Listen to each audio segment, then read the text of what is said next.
2025 and the NHS is at the crossroads. Behind every shift, every stethoscope, and every sleepless night, it's a question many are too afraid to ask. Is the NHS really valuing its people? I would often be brought to tears during my shifts because there was just so much pressure on me. Hi, my name is Chelly. I am an immigrant and I work in the NHS. Every day, I see the quiet heroism of nurses, doctors, porters, and healthcare assistants. People who show up no matter how drained they feel. People who care even when the system doesn't seem to care back.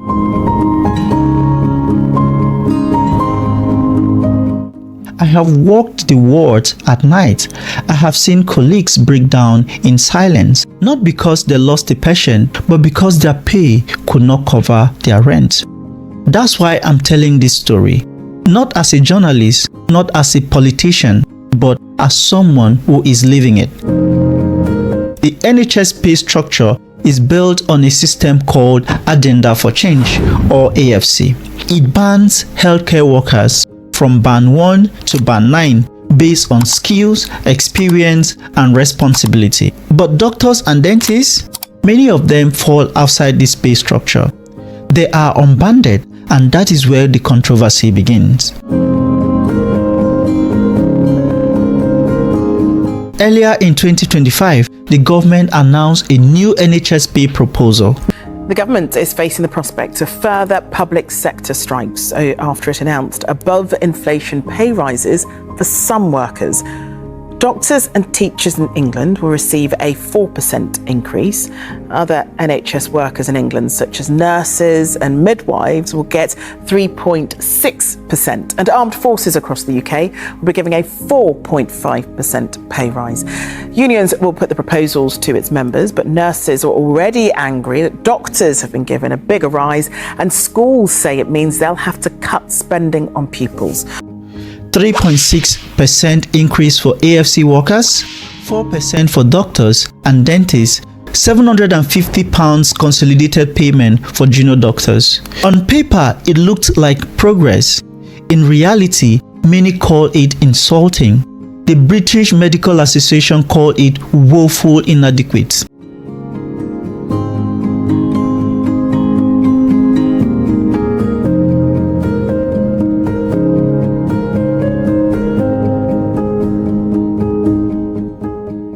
Here is a very passionate nurse saying, "I love my job, but love doesn't pay bills." Junior doctor saying, "We are exhausted," and then we are told, "Be grateful, it could be worse."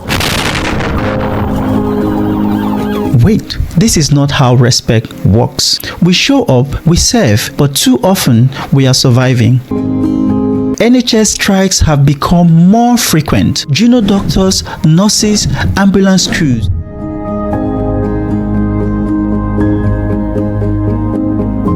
The public is torn, some sympathize, others feel abandoned. In 2024, 52% supported strikes. In 2025, it dropped to 48%. The divide is growing. Health Secretary Wes Streeting promises reform. We now come to statement NHS England update. Secretary of State for Health, Wes Streeting.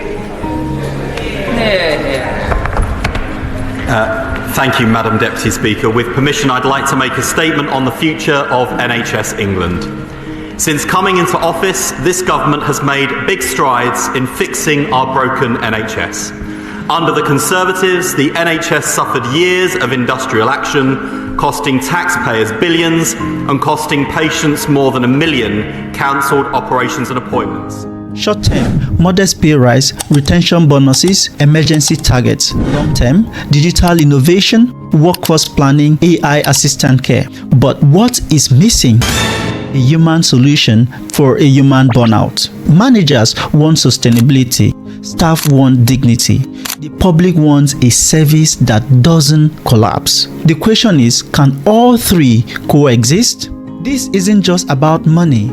It is about morale. It is about fairness. It is about the future of healthcare in Britain. I don't see why decisions about £200 billion of taxpayer money on something as fundamental to our security as the NHS should be taken by an arm's length body, NHS England. And I can't, in all honesty, explain to the British people why they should spend their money on 2 layers of bureaucracy.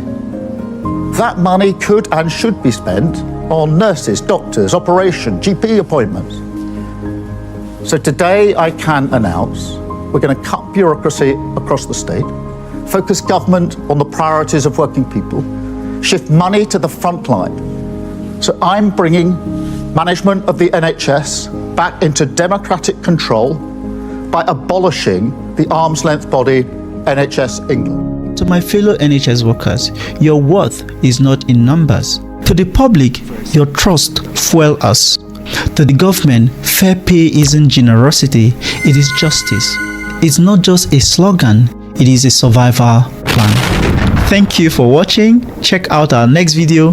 Talk to you.